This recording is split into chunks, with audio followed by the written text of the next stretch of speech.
Welcome to U.S. History since 1877. In this course, you will survey the major themes, events, and ideas of American history after Reconstruction. I'm Jordan O'Connell, History and Government Instructor at Northeast Iowa Community College.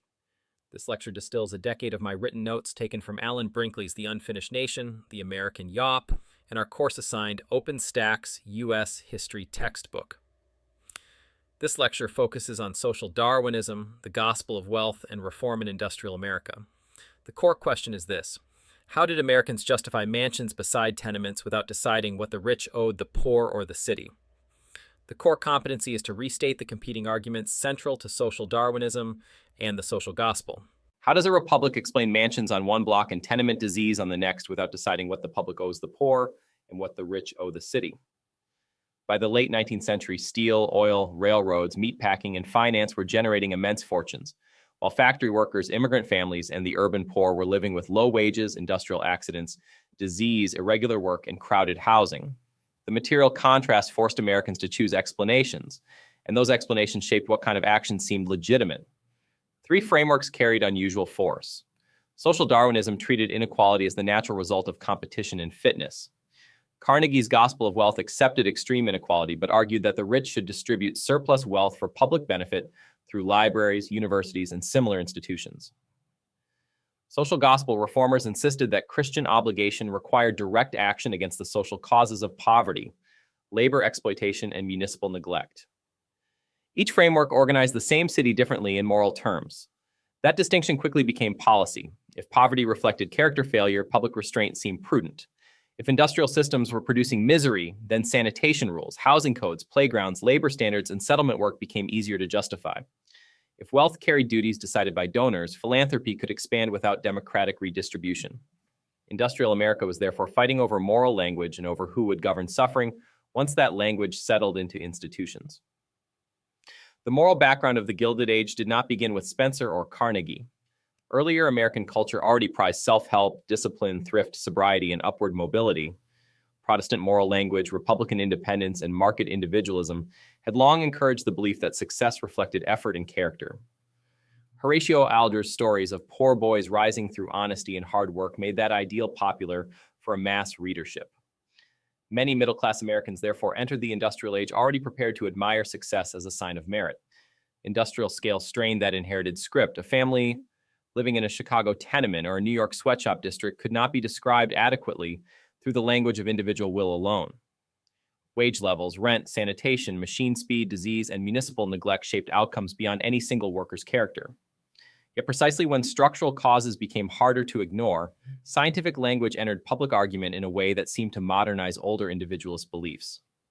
Charles Darwin's theory dealt with biological evolution, but social thinkers borrowed the vocabulary of struggle, adaptation, and survival for human society.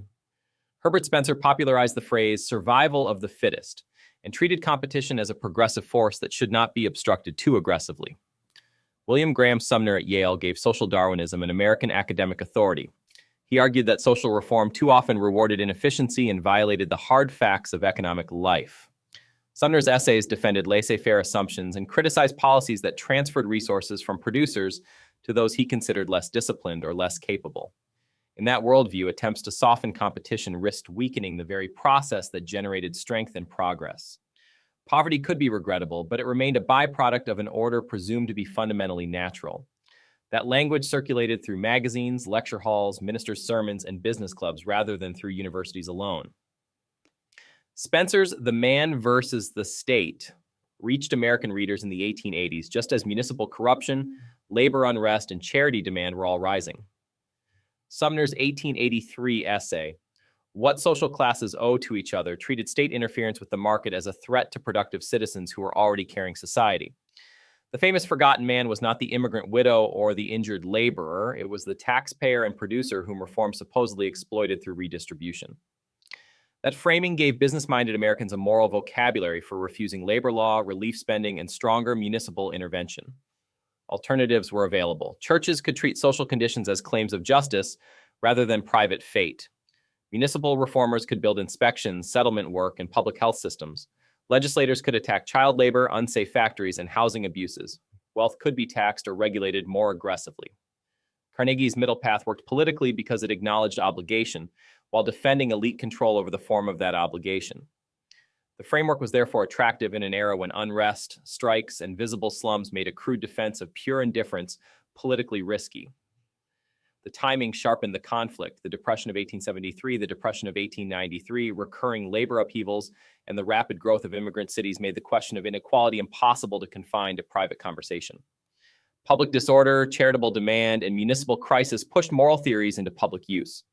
Once the state was asked to inspect housing, regulate hours, or arbitrate labor conflict, the nation had to decide whether industrial suffering was a civic obligation or an unfortunate but acceptable result of competition. Herbert Spencer and William Graham Sumner faced the pressure of defending hierarchy in an age when hierarchy was becoming more visible. Their answer was to turn inequality into social logic. The successful appeared fit for leadership because they had survived the struggle. The poor appeared as victims of weakness, dependency, or failed adaptation. That framework gave industrial winners a theory that converted advantage into evidence of deservingness. It also made public aid look suspicious because aid seemed to interrupt the sorting process. Andrew Carnegie operated under a different pressure. By the 1880s, he had become one of the country's richest industrialists through steel production centered in Pittsburgh, through the Edgar Thomson Works, and through a system that linked raw materials, furnaces, rail connections, and markets. Homestead and other labor conflicts showed that fortune on that scale required a moral defense stronger than mere profit. Carnegie's 1889 essay, The Gospel of Wealth, first published in the North American Review, offered that defense. He argued that the millionaire should administer surplus wealth for the community rather than leave it idle or pass it down untouched. He later funded thousands of libraries, endowed universities, and supported cultural institutions in the United States and Britain. Philanthropy was materially important. Carnegie libraries reached towns that had little access to public collections, and private giving helped build museums, schools, and civic institutions. Yet philanthropy also preserved donor power. Carnegie decided where funds went, what counted as uplift, and which institutions deserved support. A library might enlarge public knowledge without changing wage levels in a mill or shortening the working day.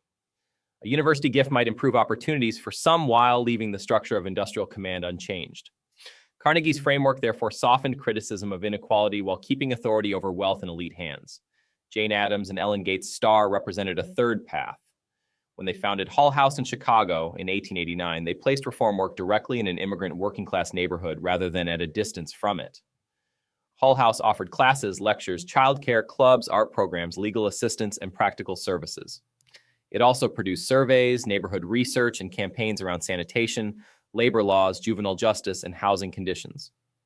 Settlement house workers treated the city as an administrative problem that required evidence, neighborhood presence, and political pressure.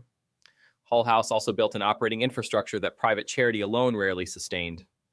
Residents organized a kindergarten, a day nursery, a labor museum, English classes, evening lectures, a gymnasium, and visiting nurse work. Adams and Florence Kelley used neighborhood investigations to press for the Illinois Factory Act of 1893, and later campaigns against sweatshop labor and child exploitation. The settlement did not eliminate hierarchy between reformers and neighbors, but it translated moral concern into surveys, municipal lobbying, and state inspection in a way Spencer and Carnegie never intended. Social gospel clergy connected that work to Protestant moral language. Washington Gladden, Walter Rauschenbusch, and others argued that sin could be social as well as personal, and that Christian duty extended to labor conditions, slum housing, and concentrated economic power. Reform religion therefore entered debates over public ownership, industrial relations, and municipal responsibility. The poor were no longer described only as objects of charity. They were evidence that the industrial order itself required correction. These actors all faced limits. Social Darwinists simplified complex social structures into a morality of winners and losers.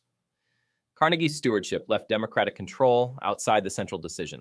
Settlement workers and reform clergy often brought middle-class assumptions about order, family life, sobriety, and proper behavior into immigrant districts. Their aid was substantial, but their power was unequal. Industrial America therefore produced no innocent framework. It produced rival systems of justification, each revealing some part of the social order and concealing another. When Carnegie published The Gospel of Wealth in 1889, he was writing under pressure from strikes, socialist criticism, urban misery, and public suspicion of fortunes built at industrial scale. The essay reads like a defense brief drafted in polished moral language. Its famous warning that the man who dies thus rich dies disgraced sounded stern, yet it let Carnegie define the terms of disgrace himself. He condemned hoarding and idle inheritance while protecting the concentrated accumulation that made fortunes like his possible. The most strategic phrase in the essay is trustees and agents for their poorer brethren. That wording did heavy political work. A trustee holds authority, decides priorities, and distributes benefits without surrendering command to the people supposedly being served. Carnegie was not offering workers control over surplus, wages, or the terms of production. He was offering libraries, schools, parks, and institutions selected by a millionaire who claimed superior administrative judgment. The sentence wrapped hierarchy in civic obligation and made concentrated power sound responsible rather than dangerous. That was the source's real usefulness to the industrial order.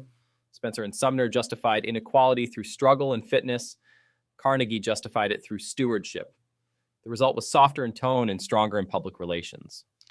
A captain of industry could acknowledge suffering, call wealth a burden, and still keep factories, labor relations, and investment decisions outside democratic reach. The essay gave elites a usable vocabulary for generosity without redistribution and for public-mindedness without public control. Its silences are as revealing as its claims. A library could not regulate line speeds in a mill. A donated concert hall could not inspect tainted food, cap railroad rates, or guarantee collective bargaining.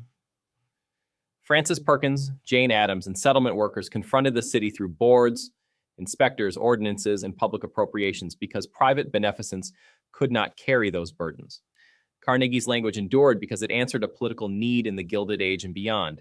It taught Americans how to accept extreme private power, so long as some portion of the spoils returned dressed as uplift. The long consequence of these frameworks was institutional. Social Darwinist assumptions helped justify resistance to labor law, relief, and aggressive regulation by presenting intervention as a violation of economic reality.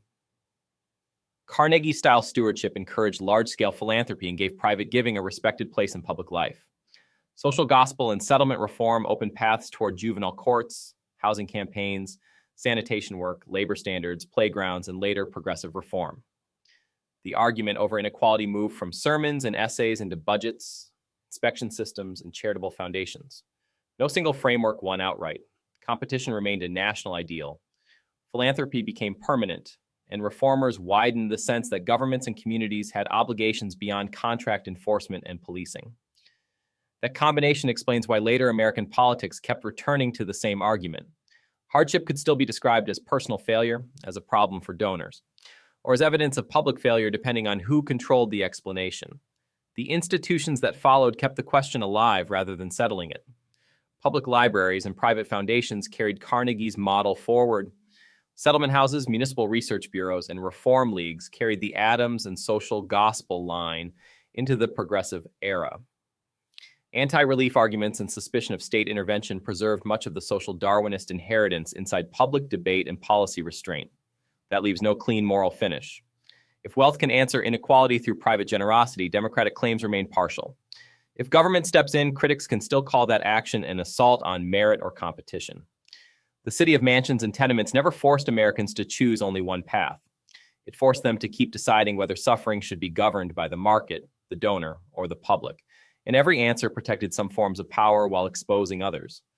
If you're curious how I'm using AI to build these lectures and reshape higher education, visit thelibertytolearn.com. I'll see you in class.